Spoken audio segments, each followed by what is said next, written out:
आप सभी का न्यूज़ अपडेट में स्वागत करता हूँ। आज हम बात करते हैं जो ओमिना वेरिएंट है उसके बारे में। भारत में 23 वेरिएंट के पॉजिटिव मरीज पाए गए, क्योंकि ये मरीज हैं जो पॉजिटिव ये अफ्रीका से यहाँ आए थे, जो वहाँ पर अफ्रीका में रह रहे थे। तो जो ओमिना वेरिएंट है ये कई गुना जो डेल्टा वायरस है उससे कई गुना ख़तरनाक है। पहले कोरोना वायरस आया, उसके बाद अल्फ़ा बीटा डेल्टा इस तरीके के वायरस आए। अब जो वेरिएंट आया है इसको बताया जा रहा है ओमिना वेरिएंट। अभी WHO ने एक सूचना की है कि ये जो वेरिएंट है ये बहुत ही खतरनाक वेरिएंट है। इससे सावधान रहने का एक ही सुरक्षित तरीका है। पहली बात कि जो वैक्सीन लगवा चुके हैं उनके लिए अगर ये होता भी है तो ये कम नुकसानदायक रहेगा। और जो वैक्सीन जो कोरोना काल में कोरोना होकर संक्रमण होकर यानी पॉजिटिव रेंज है उसमें होकर आए हैं, तो उनके लिए कोरोना जैसा कुछ भी नहीं कर पाएगा, यानी कि अगर हो भी जाएगा तो कोई खतरनाक नहीं रहेगा।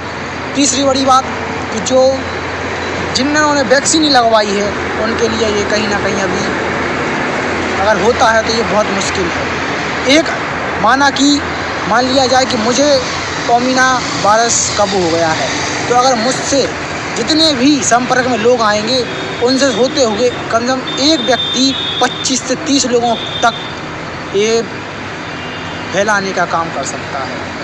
ओमिना वायरस पर जो वेरिएंट है उस पर हमने हमारे ललितपुर के एक प्रोफेसर हैं डॉक्टर रितेश खरे, उन्होंने से राय भी ली। तो उन्होंने बताया कि जो म्यूटेशन होते हैं, जो छोटे छोटे से कण व्यक्ति को काफ़ी वो करते हैं। तो आइए आप सुनिए रितेश खरे डॉक्टर उनकी क्या कहते हैं। डॉक्टर रितेश खरे ओमिना वेरिएंट को लेकर सुनिए। आप देखिए, कोरोना वायरस जब आया तो वो तेज़ी से उसमें म्यूटेशन हो रहे थे और बहुत सारे उसके हमारे पास म्यूटेंट फॉर्म आए। अल्फ़ा आया, फिर बीटा आया, गामा आया, फिर डेल्टा जो बड़ा ख़तरनाक था जिसकी लहर से पूरा देश हिल गया था। उसके बाद ये अचानक एक नया वेरिएंट आया इसका ओमिक्रॉन। दक्षिण अफ्रीका में स्टार्ट हुआ था, इसके केसेस मिले थे। फिर अपने यहाँ नई दिल्ली में भी इसके केसेस मिले। अब 4-5 राज्यों में अचानक से इसके केस मिले हैं। चूँकि ये एकदम नया वेरिएंट है और उसमें बहुत तेज़ी से जो उसकी स्पाइक प्रोटीन होती है उसमें म्यूटेशन की क्षमता बहुत तेज़ी से देखी गई है। स्पाइक प्रोटीन वो प्रोटीन होती है जो जैसे वायरस हमारे शरीर में जाके चिपकता है और हमें प्रभावित करता है, तो वो उसमें इतनी तेज़ी से परिवर्तन है तो इसके कहीं ऐसे घातक प्रभाव ना हो, इससे पूरी दुनिया डरी हुई है, सतर्क है। WHO ने सतर्क रहने के लिए कहा है। चूँकि बहुत तेज़ी से 2-3-4 राज्यों में पहुंच चुका है, तो अब हमें भी सतर्क रहना पड़ेगा इसके वेरिएंट से।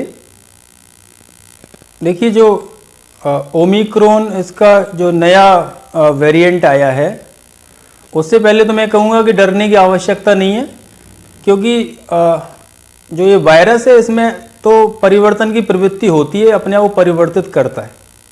एक नया परिवर्तन है, दुनिया देख रही है कि अब ये किस तरह से व्यवहार करता है। सबसे बड़ा खतरा जो हम संभावना कर रहे हैं, चूँकि बहुत तेज़ी से इसमें म्यूटेशन हुआ है तो इसका जो प्रसार है बहुत तेज़ी से हो सकता है, बहुत तेज़ी से लोगों को इन्फेक्टेड कर सकता है। और जो कोरोना की 2 लहर आ चुकी हैं, हो सकता है कि इससे एक तीसरी लहर भी आने की संभावना बने। तो हमें सबसे ज़्यादा सावधान रहना है, सतर्क रहना है। जो पुराने जितने भी नियम थे उनके पालन करने हैं, मास्क को लगाना है। सर, जो वैक्सीन लगवाई है उन पर कितने असरमंद होगा अगर ये किसी को होता है, और जिसने नहीं लगवाई उस पर कितना फायदेमंद होगा, और जिसको कोरोना हो चुका है उसको भी हो जाए तो क्या होगा? देखिए, अभी तक जो भी रिपोर्ट सामने आई है उसमें एक चीज़ तो जरूर आई है कि इसका प्रसार बहुत तेज़ी से हो सकता है, लेकिन इसके सिम्टम कुछ अलग नहीं है। जैसे डेल्टा वाले थे या उसके पहले थे, करीब करीब मिलते जुलते सिम्टम हैं, तो कोई उस मामले में खतरनाक नहीं है। और अब एक अच्छी बात यह है कि हम लोग चूँकि पहले से वैक्सीन लगवा चुके हैं, बहुत सारे लोगों में 2 वैक्सीन हो चुकी हैं, किसी का 1 हो चुका है, या बहुत से लोग संक्रमित हो चुके थे सेकेंड इसकी लहर में, तो उनमें ये ज़्यादा असर नहीं करेगा। लेकिन ऐसे लोग चूँकि दूसरों को प्रसार कर सकते हैं, भले ही उनमें मामूली सा फीवर आए या उन्हें पता भी ना चले। लेकिन ऐसे लोग जो अभी तक कोरोना से बचे हुए थे, यदि इनमें ये पहुंच गया और उसका नुकसान, चूँकि अभी अध्ययन ज़्यादा नहीं हुआ, ज़्यादा हुआ तो जैसा नुकसान हमने उठाया था दूसरी लहर में वैसा ना उठाना पड़े, तो सतर्क रहने की आवश्यकता है। अंत में मैं यही कहना चाहूँगा कि ओमिक्रॉन जो कि एक नया वेरिएंट है कोरोना का, और इससे तीसरी लहर की एक संभावना बन सकती है। अतः सभी लोग मास्क का प्रयोग करें, सोशल डिस्टेंसिंग का पालन करें, और यदि थोड़े सी सिम्टम आते हैं तो तुरंत अपनी जांच करवाएं। मेरा नाम डॉक्टर रितेश कुमार खरे है और मैं राजकीय महाविद्यालय ललितपुर में असिस्टेंट प्रोफेसर पद पर कार्यरत हूँ। आपने अभी सुना जो डॉक्टर रितेश खरे थे, उन्होंने बताया कि बहुत ही सावधानी वाली बात है इसमें। तो हमें देखना होगा कि जो कोरोना वेरिएंट है उससे कहीं ना कहीं बचकर रहना होगा, और जो मास्क है, सैनिटाइज है, वैक्सीन जो आपकी एक डोज हुई है तो उसकी दूसरी डोज भी लगवा लीजिए, बहुत फ़ायदेमंद है।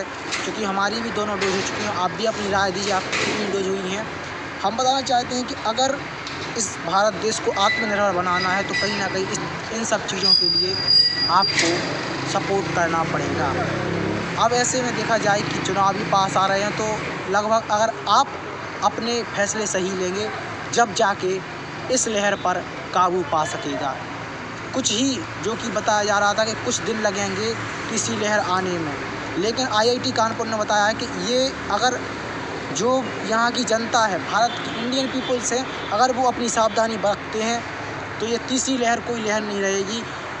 वैक्सीन और सैनिटाइज और मास्क वगैरह अगर बाज़ार में आप लगा कर जाते हैं तो आपको इन सब चीज़ों का नहीं, अगर संपर्क में किसी के आते हैं तुरंत आप सैनिटाइज करें और तुरंत ही वो करें। चूँकि अभी कोरोना वायरस गया नहीं है, ये बहुत ही ख़तरनाक वेरिएंट है।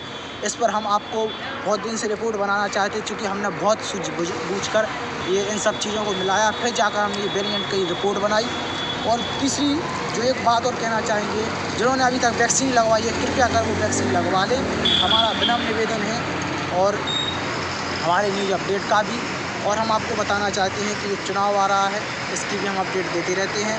तो ओमिना वायरस जो थी हमारी स्पेशल रिपोर्ट। अब आपको देखना होगा कि कैसे आपको बचना है। जब भी बाहर निकले मास्क, सैनिटाइज, इन सब चीज़ों का ध्यान रखें। 2 गज की दूरी का अभी भी अपना नियम बनाए रखें तो आपके लिए ज़्यादा फ़ायदेमंद होगा। कैमरा पर्सन के साथ न्यूज़ अपडेट कपिल नायक।